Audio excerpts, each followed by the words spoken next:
Halo semuanya, selamat pagi, selamat siang, selamat sore. Kami dari kelompok 1 akan menjelaskan mengenai warehouse layout, merupakan salah satu mata kuliah manajemen persediaan dan penyimpanan dari program studi Teknik Industri Universitas Katolik Widya Mandala, Surabaya. Kelompok 1 ini beranggotakan Olivia Lanutama, Maria Yubelia, dan Francisca Chandra.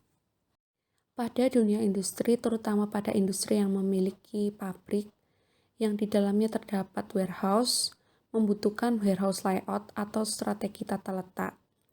Strategi tata letak atau layout merupakan efisiensi operasi secara jangka panjang dan merupakan sebuah hasil keputusan penting dari sebuah perencanaan tata letak. Sistem pergudangan atau warehouse dirancang dengan baik agar utilitas ruangan dapat bekerja secara maksimal. Selain untuk meminimalisasi biaya material handling, sistem pergudangan yang baik dapat berpengaruh terhadap keefektifan proses penyimpanan barang. Tata letak gudang atau warehouse layout adalah sebuah desain yang mencoba untuk meminimalkan biaya, mencari kombinasi yang terbaik antara luas ruangan dan penanganan beban. Selanjutnya adalah pentingnya strategis tata letak keputusan. Tujuan dari strategi tata letak adalah untuk mengembangkan tata letak yang efektif dan efisien yang akan memenuhi persyaratan kompetitif perusahaan. Pertimbangan desain tata letak yang pertama, pemanfaatan ruang, peralatan, dan orang yang lebih tinggi. Yang kedua, peningkatan arus informasi, materi, atau orang. Yang ketiga, meningkatkan semangat kerja karyawan dan kondisi kerja yang lebih aman. Yang keempat, meningkatkan interaksi pelanggan atau klien, dan yang terakhir adalah fleksibilitas. Selanjutnya adalah jenis tata letak. Yang pertama, tata letak kantor memposisikan pekerja, peralatan, dan ruang atau kantor untuk menyediakan pergerakan informasi. Yang kedua adalah tata letak retail mengalokasikan ruang, rak, dan menanggapi perilaku pelanggan. Yang ketiga, tata letak gudang, yaitu mengatasi pertukaran antara ruang dan penanganan material. Yang keempat adalah tata letak posisi tetap, mengatasi persyaratan tata letak proyek besar dan proyek besar seperti kapal dan bangunan. Jenis tata letak berikutnya yaitu yang kelima, tata letak berorientasi proses, yaitu jenis tata letak ini berurusan dengan produksi bervolume rendah dan beraneka ragam, juga disebut bengkel kerja atau produksi berselang. Yang keenam, tata letak sel kerja, yaitu mengatasi mesin dan peralatan untuk fokus pada produksi satu produk atau kelompok produk terkait. Yang ketujuh, tata letak berorientasi produk, yaitu mencari personil dan mesin terbaik, pemanfaatan dan produksi berulang atau berkelanjutan. Berikutnya adalah strategi tata letak yang ada pada kantor, retail, gudang atau penyimpanan, proyek atau yang diperbaiki posisi. Pada kantor, tujuannya adalah cari pekerja yang membutuhkan kontak sering dekat satu sama lain. Contohnya pada asuransi Allstate dan Microsoft Corp. Untuk retail memiliki tujuan yang tertera dan contoh yang tertera, dan selanjutnya. Yang berikutnya sama, yaitu strategi tata letak pada job shop atau proses berorientasi, work cell atau sel kerja atau produk keluarga, repetitif continuous atau berulang kontinu, produk berorientasi. Berikut adalah tujuan dan contohnya. Berikutnya adalah tata letak yang baik, pertimbangkan. Yang pertama, peralatan penanganan material. Yang kedua, kapasitas dan kebutuhan ruang. Yang ketiga, lingkungan dan estetika. Yang keempat, arus informasi. Dan yang kelima, biaya perpindahan di antara berbagai area kerja. Pada tata letak kantor, terdapat 3 aspek fisik dan sosial, yaitu kedekatan, privasi, dan perizinan. Dan juga terdapat 2 tren utama, yaitu teknologi informasi dan kebutuhan dinamis akan ruang dan layanan. Terdapat 5 ide untuk tata letak supermarket. Yang pertama, item dengan daya tarik tinggi diletakkan pada pinggiran toko. Yang kedua, menggunakan lokasi yang menonjol untuk item dengan impuls dan margin yang tinggi. Yang ketiga, membagi power item pada kedua sisi lorong dan sebarkan untuk meningkatkan tampilan item lainnya.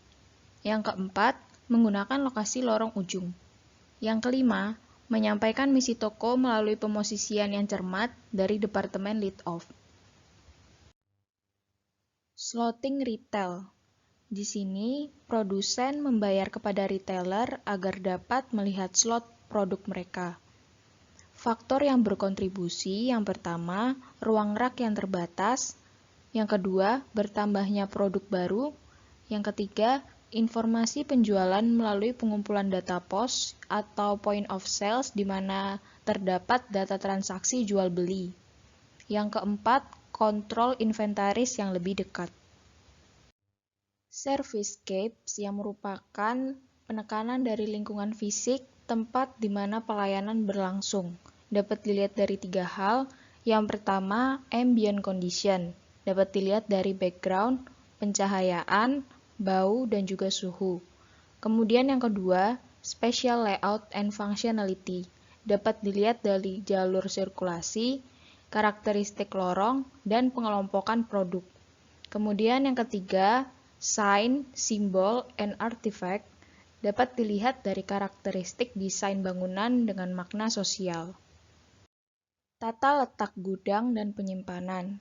Tujuannya adalah untuk pengoptimalan trade-off, biaya penanganan, dan biaya lainnya dengan ruang pada gudang. Biaya penanganan materialnya ada 1 sampai dengan 9 pada slide yang pertama transportasi masuk dan keluar, yang kedua penyimpanan, yang ketiga pemindahan, dan seterusnya sampai dengan depresiasi. Automated Storage and Retrieval System atau ASRS itu dapat meningkatkan produktivitas gudang menjadi 500%. Cross-docking, di mana barang yang diterima akan langsung diarahkan kepada pengiriman tanpa disimpan terlebih dahulu di gudang. Kemudian customizing, di mana adanya aktivitas value added yang menghasilkan biaya rendah dan respon yang cepat. Selanjutnya random stocking. Yang pertama, mempertahankan daftar lokasi terbuka, kemudian mempertahankan catatan dengan akurat, dan selanjutnya sampai dengan menetapkan kelas item pada area tertentu. Fixed position layout. Yang pertama, produk berada dalam satu tempat. Yang kedua, pekerja dan alat dapat berjalan menuju ke lokasi. Yang ketiga, situs ruangannya terbatas. Yang keempat, tahapan beda, maka bahan yang digunakan juga akan beda. Yang kelima, volume material yang dibutuhkan bersifat dinamis. Selanjutnya, alternatif strategi. Yang pertama, sebanyak mungkin proyek dilakukan di luar lokasi dalam fasilitas berorientasi produk. Yang kedua, dapat meningkatkan efisiensi secara signifikan jika beberapa unit serupa perlu dibuat. Process-oriented layout. Yang pertama, mesin dan peralatannya dikelompokkan. Kemudian menangani macam-macam produk atau layanannya secara fleksibel. Kemudian penjadwalannya bisa saja menjadi sulit. Dan persiapan, penanganan, serta biaya tenaga kerja bisa melonjak. Solusinya, mengatur pusat kerja agar dapat meminimalkan biaya penanganan material. Biaya dasar yang digunakan yaitu jumlah entitas yang bergerak antar pusat dan beban jarak perpindahan antar pusat. Sel-sel kerja. Sel-sel kerja mampu mengorganisasikan pekerja dan mesin menjadi grup untuk fokus ke satu produk sejenis. Jadi, dalam sel kerja terdapat berbagai mesin yang bertujuan untuk memproduksi suatu produk sekaligus operatornya. Sel-sel kerja mampu mengurangi inventory, hemat tempat, dapat diatur ulang sesuai kebutuhan, mengurangi biaya tenaga kerja langsung, dan meningkatkan utilisasi mesin. Namun, karyawan harus memiliki skill yang banyak karena akan mengoperasikan berbagai mesin.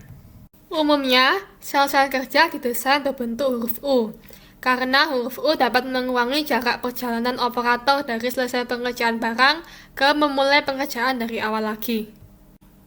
Work Balance Chart merupakan pencatatan yang digunakan untuk evaluasi waktu operasi dalam sel-sel kerja. Work Balance Chart dapat mengidentifikasi bottleneck yang terjadi dan juga fleksibel. Seluruh pekerja dapat membantu identifikasi bottleneck. Focus Work Center dan Focus Factory. Focus Work Center mengidentifikasi produk sejenis yang memiliki demand tinggi dan stabil, kemudian memindahkan produksi dari produksi umum menjadi sel kerja yang berukuran besar. Focus Factory merupakan sel kerja terfokuskan yang berada di fasilitas yang terpisah. Dapat digolongkan berdasarkan produk, kualitas, layout, fleksibilitas, dan lain-lain. Produk layout merupakan jenis layout pabrik di mana mesin diatur berdasarkan aliran atau urutan proses untuk menyelesaikan produk tersebut. Ciri-cirinya adalah volume produksinya tinggi dan demand harus stabil, karena biaya investasi peralatan besar. Pasokan material kualitasnya harus uniform. Keuntungannya adalah variabel dan material handling cost-nya rendah, training dan pengawasan mudah, dan hasilnya cepat. Kerugiannya adalah jika ada proses yang berhenti, proses selanjutnya juga ikut berhenti, dan tidak fleksibel.